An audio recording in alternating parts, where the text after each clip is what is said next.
الحمد للہ رب العالمین والصلاة والسلام علی سید الانبیاء والمرسلین اما بعد فاعوذ باللہ من الشیطان الرجیم بسم اللہ الرحمن الرحیم ان اللہ وملائکتہ یصلون علی النبی یا ایہا الذین آمنوا صلوا علیہ وسلموا تسلیما اللہم صلی علی سیدنا و شفیعنا و حبیبنا مولانا محمد وبارک وسلم صلاۃ و سلام علیک یا رسول اللہ صلی اللہ تعالی علیہ وسلم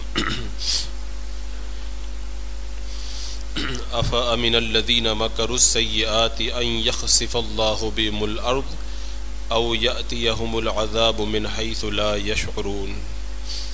تو کیا جو لوگ برے مکر کرتے ہیں اس سے نہیں ڈرتے کہ اللہ انہیں زمین میں دھسا دے یا انہیں وہاں سے عذاب آئے جہاں سے انہیں خبر نہ ہو، او یأخذہم فی تقلبہم فما ہم بمعجزین، یا انہیں چلتے پھرتے پکڑ لے کہ وہ تھکا نہیں سکتے، او یأخذہم علی تخوف فإن ربکم لرؤوف الرحیم، یا انہیں نقصان دیتے دیتے گرفتار کرے کہ بے شک تمہارا رب نہایت مہربان رحم والا ہے۔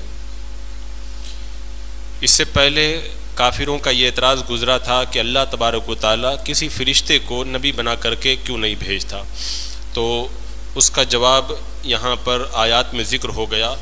اب ارشاد ہو رہا ہے کہ یہ جو کافر کسی انسان کو نبی ماننے کے لیے تیار نہیں اور فرشتوں کا تقاضا کر رہے ہیں، تو کیا انہیں خبر نہیں، کیا انہیں اللہ کے عذاب کا ڈر نہیں؟ یہ پچھلی نافرمان امتوں کے عذاب کو دیکھ چکے ہیں، اس کے باوجود بھی یہ رائے راست پر نہیں آتے۔ پچھلی جو اجڑی ہوئی بستیاں ہیں، ان کے جو واقعات ہیں، انہیں سب معلوم ہے، اس کے باوجود بھی ان کی کم عقلی اور بدبختی کی جو حرکتیں ہیں وہ عذاب الہی آنے سے بے خوف اور بالکل مطمئن کیے ہوئے ہیں اسے۔ تو رب نے فرمایا کہ کیا جو لوگ برے مکر کرتے ہیں انہیں اس سے نہیں ڈرتے کہ اللہ انہیں زمین میں دھسا دے، کیونکہ اس سے پہلے بھی جنہوں نے ایسی حرکتیں کی تو اللہ تبارک و تعالیٰ نے ان میں سے کچھ کو زمین میں دھسا دیا۔ جیسے قارون ہے، حضرت موسیٰ علیہ السلام نے اس سے اللہ کی راہ میں اپنے مال کا حصہ نکالنے کے لیے کہا تو مانا نہیں، اور پھر جب اللہ تبارک و تعالیٰ نے اسے زمین میں دھسا دیا تو وہ معافی مانگنے لگا، ہاتھ جوڑنے لگا، لیکن حضرت موسیٰ علیہ السلام نے اسے معاف نہ کیا۔ تو یہ سب حالات وہ دیکھ چکے ہیں، وہ دیکھ چکے ہیں کا مطلب یا تو ان جگہوں کو دیکھ چکے ہیں یا پھر ان کو واقعات کی شکل کے اندر دیکھ چکے ہیں، پڑھ چکے ہیں، تو اس کے باوجود بھی یہ نہیں مان رہے۔ او یأتیہم العذاب من حیث لا یشعرون، یا انہیں عذاب وہاں سے آئے کہ جہاں سے انہیں خبر بھی نہ ہو۔ جیسے اس سے پہلے بھی جیسے قوم لوط پر پتھر برسے، یا جو ہے وہ کسی قوم کے اوپر جو ہے وہ کسی اور طریقے سے جیسے آندھی طوفان وغیرہ کے ذریعے تباہی آئی، کوئی آگ میں جو ہے وہ کسی کے گھر میں آگ لگی اسی میں وہ ہلاک ہو گیا، تو الگ الگ عذابوں کے اندر لوگ مبتلا ہوئے۔ یہ سب سنتے رہتے ہیں، اس کے باوجود بھی ان کے اوپر کوئی اثر نہیں ہوتا۔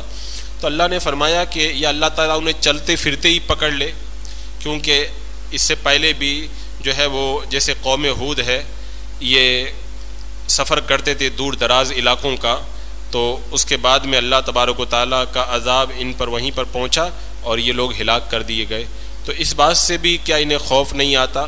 یہ کفار علامت عذاب دیکھ کر جو ہے وہ بچنے کی تیاری جو ہے وہ کرنے لگے، لیکن بچ نہیں پائے تھے اس سے پہلے بھی، تو یہ لوگ کیسے پھر بچ جائیں گے؟ تو اللہ تعالیٰ نے فرمایا یا اللہ تعالیٰ نے نقصان دیتے دیتے گرفتار کر لے۔ تو کل ملا کر کے یہ ہے کہ کوئی طریقہ ایسا نہیں ہے جس کے ذریعے سے جو ہے وہ عذاب الہی سے بچ سکیں۔ تو ان کی بہت بڑی جہالت ہے، اور ان کی جہالت کی بہت بڑی مولانا روم رحمۃ اللہ تعالیٰ علیہ نے بڑی پیاری بات یہاں پہ فرمائی ایک مثال کے ذریعے، کہ جب بندہ جاہل ہوتا ہے، کسی چیز کو نہیں جانتا ہے، تو اپنی ہلاکت کا سامان کرتا ہے۔ آپ فرماتے ہیں کہ ایک دیہاتی تھا، اس کو اپنی گائے سے بڑا پیار تھا، وہ جب باہر جاتا تو اپنی گائے کو دیکھ کر کے جاتا، جب باہر سے آتا سب سے پہلے اپنی گائے کو دیکھتا، اس کو تسلی ہو جاتی، تب اپنے مکان میں جاتا۔ ایک دن اتفاق سے وہ دیہاتی باہر چلا گیا اور گائے کا جو باڑے کا دروازہ تھا وہ دروازہ کھلا رہ گیا. اب وہ رات میں لیٹ آیا, دروازہ کھلا دیکھ کر کے ایک شیر جو ہے وہ جنگل سے گھومتا گھومتا اس باڑے کے اندر چلا گیا. اس نے گائے کو چیر پھاڑ کر کے کھایا اور اس کو بالکل کھا پی کر کے وہیں پر آرام کرنے کے لیے وہ شیر لیٹ گیا. اب رات کو بالکل اندھیرا چھایا ہوا ہے. معروم فرماتے ہیں وہ جب دیہاتی آیا رات میں تو اس کی عادت تھی کہ اپنی گائے کو دیکھ کر کے باہر جاتا تھا اور واپس آ کر کے پہلے اپنی گائے کو سنبھالتا تھا. گائے سے اس کو بڑا پیار تھا, بڑی محبت تھی اس کو. اب وہ باڑے کے اندر گیا, اندھیرا تھا, اسے کچھ نظر تو نہیں آیا. وہ اندر گیا, گائے جہاں پر بندھی رہتی ہے ٹٹولتے ٹٹولتے وہاں تک پہنچا اور ہاتھ پھیرنے لگا اپنی گائے پر بڑے پیار سے. وہ سمجھ رہا تھا کہ گائے جو ہے وہ لیٹی ہوئی ہے. اسے نہیں پتا تھا کہ جنگل کا درندہ شیر ہے اور جنگل کا راجہ شیر یہاں پہ لیٹا ہوا ہے. معروم رحمۃ اللہ تعالیٰ علیہ فرماتے ہیں آگے بیان کرنے کی ہمت نہیں, آگے کیا ہوا یہ نہیں بیان کر رہا میں, بس خالی اتنا سمجھ لو تم لوگ کہ اس دیہاتی کو پتہ نہیں تھا کہ یہ شیر لیٹا ہوا ہے. وہ تو اپنی گائے سمجھ کر کے ہاتھ پھیر رہا تھا. یہ اس کی نادانی تھی. اگر اسے پتہ چل جاتا کہ یہ گائے نہیں بلکہ جنگل کا درندہ شیر ہے تو خوف سے اس کا کلیجہ پھٹ جاتا, خوف سے جو ہے اس کا جو ہے وہ جگر پھٹ جاتا, لیکن اس کی اپنی جہالت کی وجہ سے وہ سمجھ نہیں پایا. تو فرمایا گیا کہ جہالت کی بنیاد پر انسان اگر سمجھ نہ پائے اور اللہ کے عذاب سے بے خوف ہو جائے تو اس سے بڑی اور جہالت کیا ہوگی. تو اللہ تعالیٰ نے ان کافروں کے بارے میں بھی یہی فرمایا کہ انہیں اس بات کا بھی کیا ڈر نہیں لگتا کہ اللہ زمین میں دھنسا دے یا عذاب ان کے پاس کسی انجانی جگہ سے آ جائے یا اللہ تعالیٰ چلتے پھرتے ہی ان کو عذاب میں گرفتار کر دے. کتنے لوگ ہیں چلتے پھرتے ہی عذاب میں گرفتار ہو گئے. گھر سے نکلے تھے اور پتہ چلا کہ ان کا ایکسیڈنٹ ہو گیا. کوئی جو ہے وہ جا رہا تھا اور سیر و تفریح کے لیے نکلا تھا, دریا میں ڈوب کر کے ہی وہ مر گیا. کتنے لوگ تھے اپنی گاڑیوں میں بیٹھ کر کے گئے, گاڑیوں میں بیٹھے ہی رہ گئے, بعد میں وہ خود باہر نہیں آئے, ان کی لاشوں کو باہر نکالا گیا. تو اللہ تعالیٰ کیسے بھی پکڑ لیتا ہے, بندے کو پتہ تو نہیں چلتا, یا اللہ تعالیٰ نے نقصان دیتے دیتے گرفتار کر لے. ایک تفسیر اس کی تخوف کی یہ کی گئی ہے کہ کروٹ بدلتے بدلتے بستروں پہ لیٹے ہوئے ہوں, کروٹ بدلنے ہوں, اللہ تعالیٰ ان کو وہیں پر عذاب کے اندر مبتلا کر دے. تو اللہ کے عذاب کو جو ہے وہ آتے پتہ تو نہیں چلتا, لیکن رب نے فرمایا فَإِنَّ رَبَّكُمْ لَرَؤُوفٌ الرَّحِيمٌ, بے شک تمہارا رب نہایت مہربان رحم والا ہے. یعنی اللہ تعالیٰ کی یہ رحمت ہے کہ اللہ تعالیٰ انہیں مہلت دے رہا ہے. اب اللہ کی مہلت سے جو ہے وہ انہیں سمجھنا چاہیے, فائدہ اٹھانا چاہیے, تو اس سے اور زیادہ غفلت کا شکار ہو رہے ہیں. اور رب نے فرما دیا فما ہم بمعجزین, یہ تھکا نہیں سکتے ہیں. لوگوں نے بڑی بڑی مشینیں لگائی, سیلاب آئے تو پتہ چل جائے, طوفان آئے تو پہلے پتہ چل جائے, ہوا اگر زوردار چلے تو پہلے پتہ چل جائے, لیکن اللہ تعالیٰ نے فرما دیا کہ جب عذاب آتا ہے تو کسی کو پتہ بھی نہیں چلتا ہے. سائنسی ایجادات, ان کی جو مشینیں ہیں, تدبیریں ہیں, سب رکھی کی رکھی رہ جاتی ہے. عذاب آتا ہے اور آ کر کے تباہی مچا کے چلا جاتا ہے.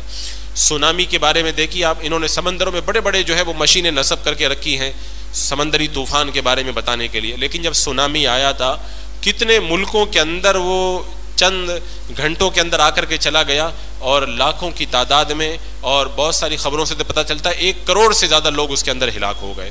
تو عذاب اللہ تعالیٰ کیسے بھیج کے کیسے پکڑ لے اس کا جو ہے وہ پتہ نہیں چلتا ہے. کوئی شخص امیر ہو یا غریب, بادشاہ ہو یا فقیر, فوجی ہو یا پولیس والا ہو یا عام ہو یا خاص آدمی, جب اللہ کا عذاب آتا ہے تو عقل کام آتی ہے, نہ تدبیر کام آتی ہے, کچھ بھی کام نہیں آتا.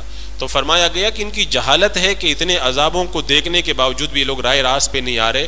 جیسے وہ دیہاتی جو ہے وہ شیر کے اوپر ہاتھ پھیر رہا ہے, اپنی گائے سمجھ رہا ہے. اگر اس کو پتہ چل جائے تو اس کا کلیجہ پھٹ جائے.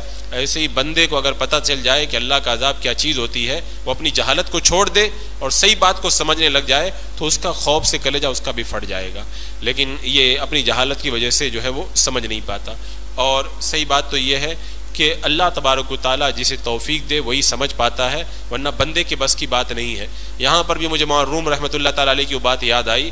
آپ ایک جگہ فرماتے ہیں کہ ایک شخص کا ایک غلام تھا, وہ بڑا نیک پرہیزگار تھا, بڑا دانا تھا, اور اپنے آقا کی خدمت میں بھی رہتا تھا, پرہیزگاری اختیار کرتا تھا. ایک بار فجر کی اذان سے پہلے ہی آقا نے اپنے غلام کو آواز دی, چلو حمام میں چلتے ہیں. اب آج کل تو وہ حمام والا سسٹم ختم ہو گیا. پہلے امیر لوگ جو ہے وہ حمام میں غسل کے لیے جایا کرتے تھے. کہا چلو حمام میں چلتے ہیں, سب سامان وغیرہ تیار کرو. اب وہ غلام چل پڑا, اب چلتے چلتے جب حمام میں جا رہا تھا تو راستے میں ایک مسجد نظر آ گئی. اس غلام نے کہا کہ آقا حضور آپ یہاں پہ ٹھہریے، میں ابھی بس فجر کی نماز پڑھ کے چلا آیا. میں وہ اندر گیا، آقا باہر انتظار کر رہا ہے. اب ایک ایک کر کے سارے نمازی گزر گئے لیکن غلام باہر نہیں آیا، یہاں تک امام صاحب بھی نکل گئے. تو آقا نے دروازے پہ جا کے آواز دی کہ غلام کتنی تاخیر کرے گا؟ کہا بس آقا بس ابھی آ رہا ہوں تھوڑی دیر کے اندر. اب تھوڑی دیر اور انتظار کیا. اب روم رحمۃ اللہ تعالیٰ علیہ فرماتے ہیں کہ غلام کا دل بارگاہ مولا میں پوری طرح لگا ہوا تھا. اس کا دل نہیں کہہ رہا تھا کہ میں اللہ کی بارگاہ کو چھوڑ کے باہر نکلوں. وہ الگ ہی کیفیت اس کے اوپر طاری تھی.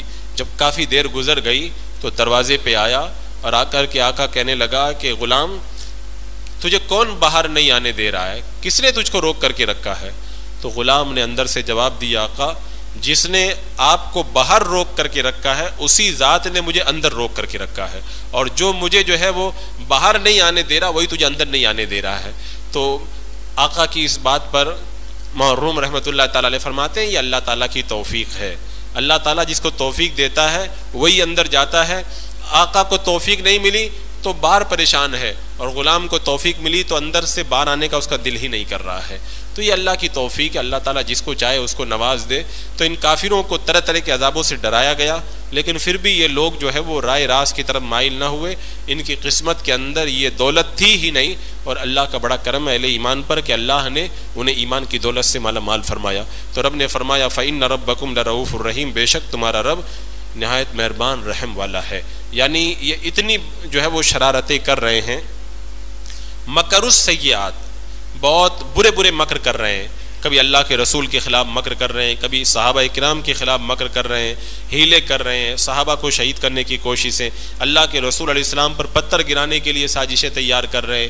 کبھی جو ہے وہ اللہ کے رسول علیہ السلام کو شہید کرنے کے لیے مکان کا گھیراؤ کر رہے ہیں، اور کیسی کیسی تدبیریں کر رہے ہیں. فرمایا کہ اللہ تعالیٰ چاہتا تو ان کو فوراً عذاب میں گرفتار کر دے، لیکن فرمایا فَإِنَّ رَبَّكُمْ لَرَؤُوفٌ الرَّحِيمٌ، تمہارا رب بڑا مہربان رحم والا ہے. اللہ تعالیٰ ان کو ڈھیل دے رہا ہے کہ آج مان جائیں کل مان جائیں. اور اس میں علماء کرام نے بیان فرمایا کہ اللہ نے عمریں اتنے لمبی ہمیں عطا فرمائی، اس لیے عطا فرمائی تاکہ بندہ اگر 1 سال میں نہیں سدھرتا 2 سال میں سدھر جائے. جوانی میں، بچپن میں نہیں سدھرا جوانی میں سدھر جائے، جوانی میں نہیں سدھرا تو جو ہے وہ بڑھاپا قریب آئے تب سدھر جائے، نہیں تو بڑھاپے میں جا کے سدھر جائے، موت سے پہلے سدھر جائے. تو اللہ کی بڑی حکمت ہے اس کے اندر بھی. لیکن اللہ کی اتنی ڈھیل کے باوجود بھی، اس کے اتنے کرم کے باوجود بھی کوئی بندہ اگر رائے راست پہ نہیں آتا تو پھر وہ اپنی قسمت کے اوپر روئے. یہ جو ہے وہ اس کی بدبختی ہے جس نے اس کو جو ہے وہ گھیر لیا ہے. یہاں پر صاحب رول بیان نے ایک بات بیان فرمائی، فرماتے ہیں کرکی ایک جانور ہے، وہ زمین پہ بہت آہستہ سے قدم رکھتی ہے اور ایک ہی قدم پہلے رکھتا ہے. اس کو ڈر لگتا ہے کہ میں زمین میں دھس نہ جاؤں. ایک جو ہے معمولی جانور ہے اس کو اتنا ڈر لگتا ہے، پاؤں رکھتی ہے تو وہ سنبھال کے رکھتی ہے وہ کہ کہیں ایسا نہ ہو کہ زمین میں دھس نہ جاؤں. اور انسان کو اللہ نے اتنی عقل عطا فرمائی، اتنی دانائی عطا فرمائی، اس کے باوجود بھی انسان جو ہے وہ اللہ کے خوف سے نہیں ڈرتا کہ اللہ تعالیٰ کب مجھے دھسا دے. کیونکہ بہت سارے لوگوں کو پہلے دھسایا گیا زمین کے اندر، اور قیامت سے پہلے بھی حدیث پاک میں آتا ہے کہ لوگ زمین میں دھسائے جائیں گے. تو پھر بھی اس کے باوجود بھی انسان جو ہے وہ اپنی عقل کو کام میں نہ لائے اور نہ سمجھے، اللہ کے عذاب سے نہ ڈرے، تو یہ اس کی جو ہے وہ بڑی بدبختی ہے. اور ایک حدیث پاک کے اندر فرمایا گیا کہ اللہ تبارک و تعالیٰ ڈھیل دیتا ہے بندے کو، لیکن جب بندہ نہیں سنبھلتا تو پھر اللہ تبارک و تعالیٰ اسے عذاب کے اندر گرفتار کر دیتا ہے. تو یہاں پر کافروں کے بارے میں بتایا گیا کہ لوگ عذاب سے بے خوف ہیں، اللہ رؤوف الرحیم ہے. اگر یہ اللہ کی شان رحمانی سے اگر کچھ رائے راست پہ نہ آئیں اور ڈھیل کا فائدہ نہ اٹھائیں تو پھر اس عذاب کے لیے وہ لوگ تیار رہیں.